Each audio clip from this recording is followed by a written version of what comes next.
Corona संक्रमण और तमाम तरह की पाबंदियों के बीच नए साल का जश्न अपने अपने ढंग से मनाया जा रहा है। वर्ष 2022 की आपको ढेर सारी शुभकामनाएं। मैं हूं आशुतोष त्रिपाठी और आप देख रहे हैं दिल्ली एनसीआर दिन भर। सबसे पहले नजर सुर्खियों पर। नए साल के जश्न पर पुलिस का कड़ा पहरा। दिल्ली पुलिस ने जारी की ट्रैफिक एडवाइजरी, बताया किन रास्तों पर रहेगी सख्ती।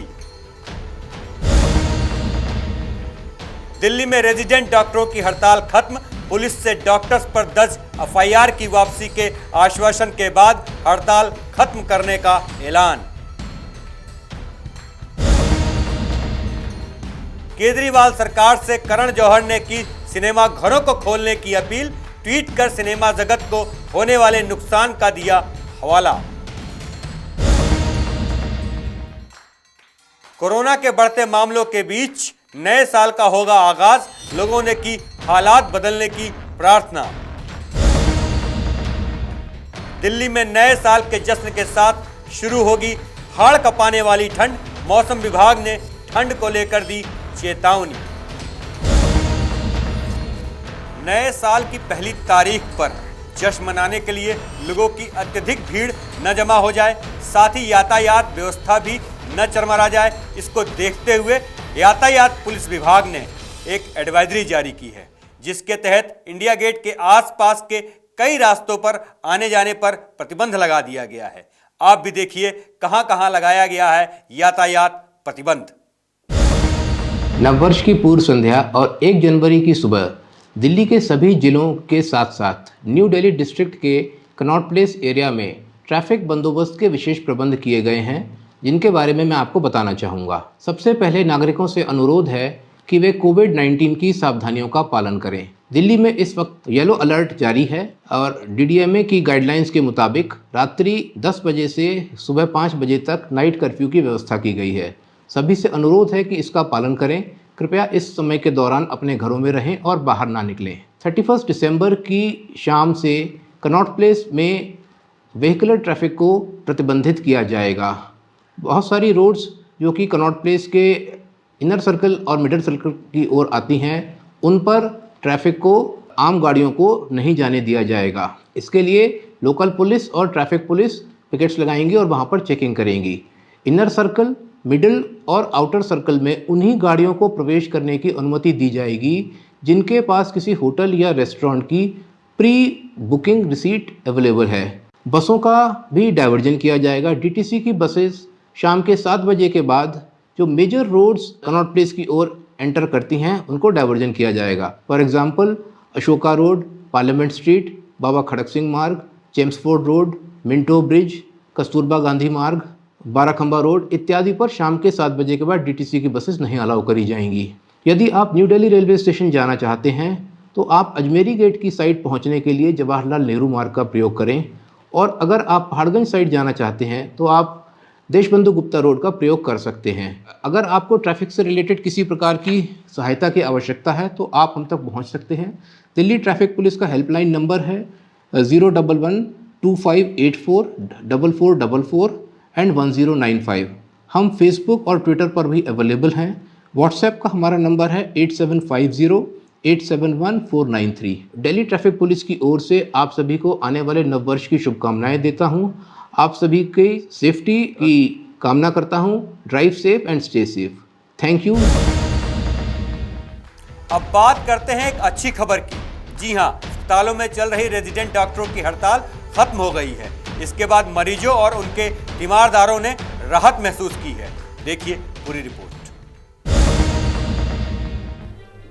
दिल्ली में बढ़ते कोरोना के खतरे के बीच रेजिडेंट डॉक्टरों ने अपनी हड़ताल खत्म करने का ऐलान कर दिया है। दोपहर 12 बजे के बाद हड़ताल पूरी तरह से खत्म हो गई। दिल्ली डॉक्टर्स एसोसिएशन के अध्यक्ष डॉक्टर मनीष ने कहा है कि मंत्री जी से मुलाकात के बाद उन्हें आश्वासन मिला और उसके बाद हड़ताल वापस लेने का फैसला लिया गया है। फोडा के प्रेसिडेंट डॉक्टर मनीष ने बताया है कि जॉइंट सीपी के साथ बीती रात उनकी एक मीटिंग भी हुई थी, जिसके बाद आईटीओ प्रोटेस्ट को लेकर डॉक्टरों के खिलाफ एफआईआर को वापस लेने की प्रक्रिया शुरू हो गई है। So good morning everyone. Last month 27 नवंबर को हमने प्रोटेस्ट स्टार्ट किया था क्योंकि नीट पीजी काउंसलिंग 2021 काफ़ी ज़्यादा डिले हो चुकी थी और मैटर सुप्रीम कोर्ट में पेंडिंग था और नेक्स्ट डेट ऑफ हियरिंग 6 जनवरी दी गई थी। ये प्रोटेस्ट ऑलमोस्ट एक महीना से ज़्यादा चला। बीच में हमने कई बार हमें 2 बार कॉल ऑफ भी करना पड़ा, बट लास्ट में जब हम 17 दिसंबर को स्टार्ट किए तो ये काफ़ी लंबा चल गया, ऑलमोस्ट 14 डेज़ तक ये स्ट्राइक चली। और इस स्ट्राइक में बहुत सारे ऐसे बीच में इवेंट्स भी हुए। हमें निर्माण भवन भी निकलना पड़ा, वहाँ उनके सामने, ऑफिस के सामने हमने प्रोटेस्ट भी की, फिर भी हमारी बात नहीं सुनी गई। तो फिर हमने डिसाइड किया कि हमें रोड पे निकलना पड़ेगा। रोड पे मतलब हमें सुप्रीम कोर्ट जाना पड़ेगा। हमने डिसाइड किया कि हम सारे लोग सुप्रीम कोर्ट मार्च करके जाएंगे और सुप्रीम कोर्ट से रिक्वेस्ट करेंगे कि आप इस मैटर में इंटरवीन कीजिए। बट उस दिन बीच में मिसहैपनिंग काफ़ी हो गई, डॉक्टर्स और पुलिस के बीच में काफ़ी झड़प भी हो गई। फिर भी हमने स्ट्राइक को कंटिन्यू रखा और फिर हमारे काफ़ी सीरीज़ ऑफ मीटिंग चली। और कल रात हमारी मीटिंग जॉइंट सीपी के साथ हुई, डीसीपीज थे उसमें सारे। और उस मीटिंग में फिर यही डिसाइड हुआ, पहले तो इससे पहले की जो मीटिंग हुई थी हमारी माननीय मंत्री जी के साथ, उसके बारे में थोड़ा बताना चाहूँगा। उस मीटिंग में माननीय मंत्री जी ने प्रेस कॉन्फ्रेंस के माध्यम से बताया भी था कि नीट पीजी काउंसलिंग की जो डेट है वो 6 जनवरी को वो पूरी कोशिश करेंगे कि जो सुप्रीम कोर्ट की हियरिंग है उसमें वो डेट आ जाए। और he was very much positive also कि काउंसलिंग 6 तारीख की डेट वो रिलीज़ कर दे 6 तारीख को बाय इवनिंग। और उन्होंने ये मीडिया में भी बोला है इस बात को, और उन्होंने खेद भी जताया कि हमारे डॉक्टर्स के साथ पुलिस ने जो किया है उसका भी उन्हें काफ़ी खेद है। स्टिल हमने अपना स्ट्राइक को कंटिन्यू रखा क्योंकि हमें पुलिस की तरफ से एश्योरेंस चाहिए था कि वो एफआईआर जो हमारे डॉक्टर्स के ऊपर लॉन्च हुई है वो वापस हो, और एक तरह का अपॉलॉजी हमें चाहिए था पुलिस की तरफ से। कल रात हमारी मीटिंग हुई, सारे डीसीपीज थे, जॉइंट कमिश्नर पुलिस थे। तो एफआईआर की जहाँ तक बात थी उन्होंने प्रोसेस स्टार्ट कर दिया वापस करने का। एंड हमारे माननीय स्वास्थ्य मंत्री ने भी कॉल करके बोला है कि इसे स्क्रैप करने के लिए। फिर बात हुई कि डॉक्टर्स और पुलिस के जो रिलेशंस हैं काफ़ी अच्छे रहे हैं, हमेशा कोविड के टाइम से भी देखा गया है। बट उस दिन के इंसिडेंट्स के बाद मैंने बोला कि डॉक्टर्स के मन में थोड़ा सा पुलिस के लिए हो गया कि पुलिस ने ऐसा क्यों किया। तो जो जॉइंट सीपी मैडम थी उन्होंने एक वीडियो के माध्यम से हमारे डॉक्टर्स के लिए मैसेज दिया है, और मैसेज काफ़ी अच्छा है कि that police department have highest regard. मैं उस वीडियो को वायरल कर दूंगा थोड़ी देर में। उन्होंने काफ़ी कुछ बोला डॉक्टर्स के लिए, काफ़ी अच्छा बोला है। एंड उसके बाद फिर हमारे सारे आरडीएस के साथ मीटिंग हुई, सारे स्टेट आरडीएस के साथ मीटिंग हुई, और उसमें फिर ये डिसाइड किया गया कि हमें अब शायद स्ट्राइक को कॉल ऑफ करना चाहिए, क्योंकि ऑलरेडी हमने बहुत 14 डेज स्ट्राइक कर ली और पेशेंट केयर काफ़ी ज़्यादा इफेक्ट हो रहा था। वो हमें भी अच्छा नहीं लग रहा था क्योंकि पेशेंट्स काफ़ी सफ़र कर रहे थे। जो पुअर पेशेंट्स थे बेचारे, वो प्राइवेट हॉस्पिटल में नहीं जा सकते थे। बहुत सारी सर्जरीज डेफर हुई हैं और कोविड के केसेस काफ़ी ज़्यादा बढ़ चुके थे। तो ये सब कंसिडर करते हुए हमें लगा कि स्ट्राइक को कॉल ऑफ करना चाहिए। तो आज 12 बजे दिन के बाद से हम स्ट्राइक कॉल ऑफ कर रहे हैं। फोडा और MAMC RDA ने प्रदर्शनकारी डॉक्टरों और पुलिस के बीच पिछले दिनों हुई झड़प के बाद उनके कुछ साथियों के खिलाफ दर्ज मुकदमे वापस लेने की मांग की थी। नीट पीजी 2021 काउंसलिंग में देरी का विरोध कर रहे दिल्ली के रेजिडेंट डॉक्टरों का विरोध प्रदर्शन आज 15 दिन बाद खत्म हुआ है। डॉक्टर्स की हड़ताल की वजह से दिल्ली के सभी बड़े हॉस्पिटल प्रभावित थे और यहां मरीजों को दिक्कतों का सामना करना पड़ रहा था। हड़ताल की वजह से दिल्ली में कोरोना और ओमिक्रॉन वेरिएंट के मामले बढ़ने के बाद टेंशन और बढ़ गई थी। ऐसे में मरीजों के बढ़ने के साथ ही डॉक्टर्स की कमी भी घातक साबित हो रही थी, जिसके चलते फोडा ने अपनी हड़ताल को वापस लेने का फैसला लिया है। दिल्ली से विजय कुमार के साथ संगीता सिंह की रिपोर्ट, नवोदय टाइम्स। दिल्ली में बढ़ते कोरोना संक्रमण के बीच सिनेमा हॉल और मल्टीप्लेक्स बंद कर दिए गए हैं। इसको देखते हुए फिल्म उद्योग जगत को काफी नुकसान हो रहा है।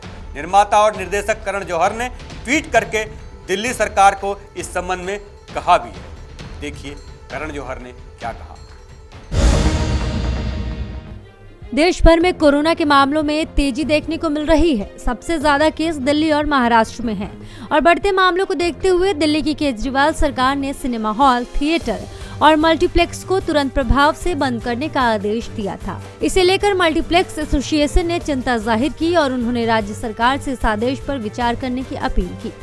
कोरोना की वजह से सिनेमाघर के मालिकों के साथ फिल्मों को भी भारी नुकसान उठाना पड़ता है। कई फिल्मों की रिलीज डेट भी टल गई और कुछ OTT पर रिलीज हो गई।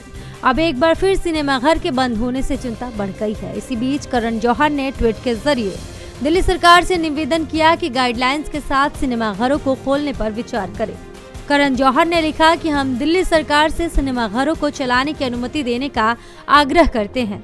बाहर आने की तुलना में सिनेमाघर में हाइजीन और सोशल डिस्टेंसिंग की अच्छी व्यवस्था है।